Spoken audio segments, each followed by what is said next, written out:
Ito pong nangyayari ngayon, nagulat po ako. Isa pong napakalaking para po sa akin, pagsubok po ito sa aking pananampalataya. At isang bagay po ito na kapag ito ay napaglabanan ko ng tama, ako po ay bibigyan ng gantimpala ng Allah. Alhamdulillah. Kasi po ngayon, pagdating ko po sa bahay, ang akin pong may bahay ay siya po ay may kalungkutan. Siya po ay nababahala sapagkat naglabas po ng isang news ang Rappler. Ito pong Rappler ay sa matagal na panahon, naging kaibigan ko po itong mga ito eh.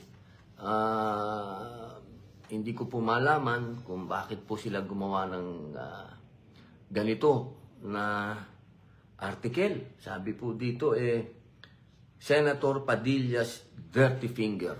Allahu Akbar. Sabi po dito, during the opening of the Senate plenary session on September 8, 2025, Senator Robin Padilla flashed his middle finger, Allahu Akbar, a vulgar gesture, while making it appear he is just placing his right hand to his left chest while singing the Philippine national anthem. Allahu Akbar. It was during that plenary session where Senator Chis Escudero, whom Padilla and other Duterte allies supported, was ousted as Senate President. Allahu Akbar, Allahu Akbar, Allahu Akbar. A'udhu billahi minasyaitanir rajim. Ayan po ang nilabas ng Rappler na itunuring po nating kaibigan. Alam niyo po, kung ako po ay may pagkakamali, dapat lang kahit magkakaibigan kayo ay banatan ka. Gawang ka ng issue. Pero ito pong ganap na ito, hindi po nangyari ito. Meron pong larawan na tunay kung ano po yung ating ginagawang kalima. Gusto ko pong iparating sa inyong lahat. Ito po ay banal sa aming mga Muslim. Banal po ito. Sapagkat ito po ang ibig sabihin po nito. La ilaha illallah. Ibig sabihin, walang ibang Diyos na dapat sambahin maliban sa Allah. Ito po ang pundasyon ng aming pananampalataya. Dito po nakasalalay ang aming pag-ibig, paggalang, pagsunod sa Panginoong Allah. Hindi po namin pwedeng gawin na gawing kabastusan po ito. Magpapakamatay na lang po ako kung gagawin ko yun. Hinihingi ko po na wag po na sana natin itong gawing kalokohan. Dahil ito po ang pundasyon ng lahat ng pananampalataya ng Muslim. Ibig pong sabihin po nito, pag nilagay namin dito, Diyos ang una. Panginoong Allah ang una sa lahat. Kaya po, pag kumakanta po ng lupang hinirang, kaya po yan nakalagay dito. Tunay na mahal namin ang bansang Pilipinas. Tunay po yan. Pero una, ang Panginoong Allah.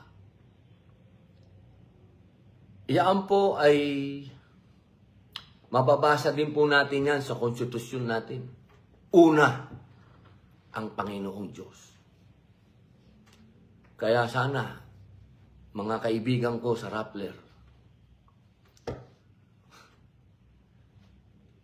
wag naman ganyan. Wag naman yung pananampalataya ko po ang inyong banatan.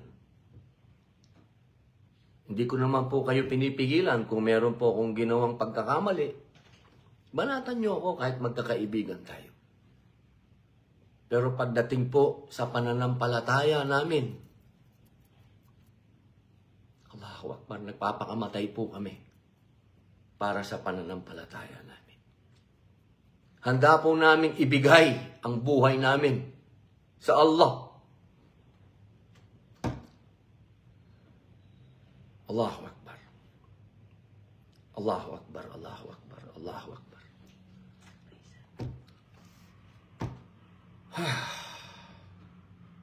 Nasaan yung picture ng... Ito to, ito yung original.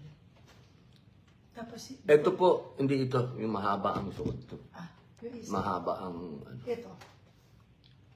Ito po yung original.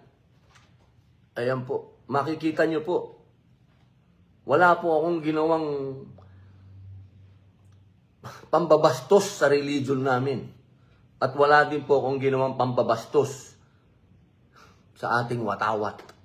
Wala po.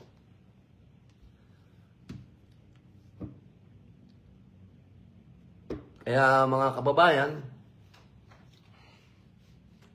nagpipigil po ako kasi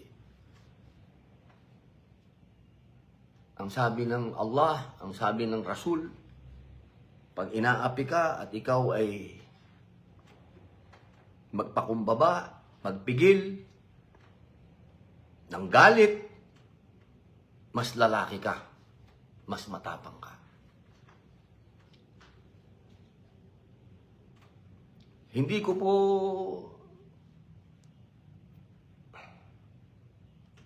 Allahu Akbar. Allahu Akbar. Assalamualaikum. Yun lang po ang masasabi ko. Assalamualaikum. Sumayin niyo po ang kapayapaan. Humihingi po ako sa mga kababayan natin na naligaw nito. Na naligaw ng fake news na ito. Sa fake news article na ito. Sa lahat po sa inyong lahat. Hinihingi ko po sa inyo na wag po kayong maniwala na gagawin ko po ito. Magpapakamatay na lang po ako. Hindi ko po yan magagawa. Allahu Akbar.